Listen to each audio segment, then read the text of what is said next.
ഇന്ന് വെണ്ടയ്ക്ക ഫ്രൈ എങ്ങനെ ഉണ്ടാക്കാമെന്നാണ് പറയുന്നത് കേട്ടോ. അതിന് വെണ്ടയ്ക്ക നന്നായി കഴുകി വൃത്തിയാക്കി ഉണക്കി എടുത്ത് വയ്ക്കും. അതിനുശേഷം അത് ഒരു 4 കഷ്ണമാക്കിയിട്ട് ചെറിയ ചെറിയ 4 കഷ്ണങ്ങളാക്കിയിട്ട് അരിഞ്ഞു വയ്ക്കണം. കണ്ടോ, ഇതേ വലുപ്പത്തിൽ അരിഞ്ഞു വയ്ക്കണം. ഇത് എണ്ണയിൽ ഫ്രൈ ചെയ്തെടുക്കാനുള്ളതാണ്. വല്ലാണ്ട് വലുതായാൽ നമുക്കത് പാടായിരിക്കും. ഇനി ഇതിലേക്ക് ആവശ്യത്തിന് മസാലകൾ ചേർക്കണം.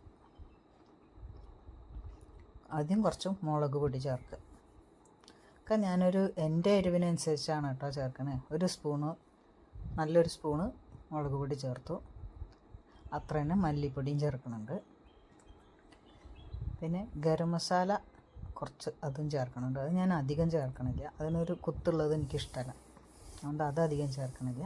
പിന്നെ കുറച്ച് മഞ്ഞൾപ്പൊടി,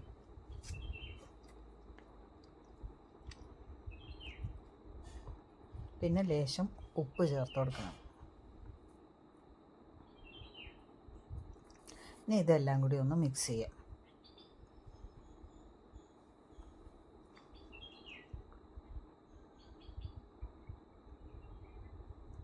പിന്നെ ഇതിലേക്ക് പൊടികൾ ചേർത്ത് കൊടുക്കണം. കുറച്ച് കടലമാവിൻ്റെ പൊടിയാണ് ചേർത്ത് കൊടുക്കണം. പിന്നെ ലേശം അരിപ്പൊടി, ഒന്ന് ക്രിസ്പിയാക്കി കിട്ടാൻ വേണ്ടിയിട്ടാണ് ലേശം അരിപ്പൊടിയും ചേർത്ത് ഒന്നും കൂടി നന്നായിട്ട് മിക്സ് ചെയ്തിട്ട്, വേണമെങ്കിൽ ലേശം വെള്ളമാക്കാം. എന്നിട്ട് അത് നല്ലോണം ഒന്ന് കുഴച്ചിട്ട് ഒന്ന് അടച്ചു വയ്ക്കുക മിക്സ് ചെയ്ത ശേഷം.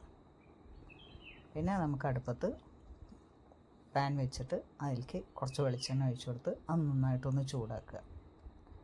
നല്ലോണം ചൂടായി വരുന്ന സമയത്ത് ഈ വെണ്ടയ്ക്ക അതിലേക്ക് കുറേശ്ശെയായിട്ട് ഇട്ട് കൊടുക്കുക. ഹൈ ഫ്ലെയിമിൽ തന്നെ വെച്ചിട്ട് വേണം കേട്ടോ ഫ്രൈ ചെയ്തെടുക്കാൻ. കരിയാനും പാടില്ല, എന്നാൽ നല്ലോണം ക്രിസ്പി ആവും വേണം. ലോ ഫ്ലെയിമിലാക്കിയാൽ അങ്ങനെ ക്രിസ്പി ആയി കിട്ടില്ല.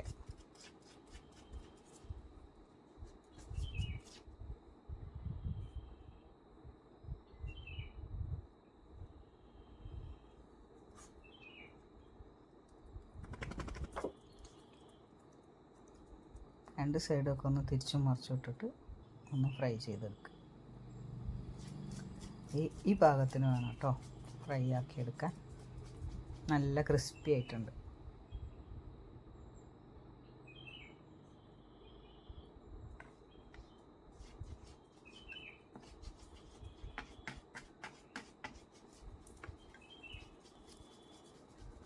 അങ്ങനെ ബാക്കിയുള്ളതൊക്കെ ഒരേപോലെ ഫ്രൈ ചെയ്തെടുക്കുക. അത്രേ ഉള്ളൂ, സിമ്പിളാണ്. അപ്പോൾ എല്ലാവരും ഇതൊന്ന് ട്രൈ ചെയ്ത് നോക്കുക. ഇഷ്ടമായ ലൈക്ക് ചെയ്യുക. അഭിപ്രായങ്ങൾ എന്തെങ്കിലും ഉണ്ടെങ്കിൽ പറയണം. അപ്പോൾ അത്രയേ ഉള്ളൂ വീഡിയോ. എല്ലാവർക്കും താങ്ക് യു. ഒരു കാര്യം, സബ്സ്ക്രൈബ് ചെയ്യാൻ മറക്കരുത് കേട്ടോ.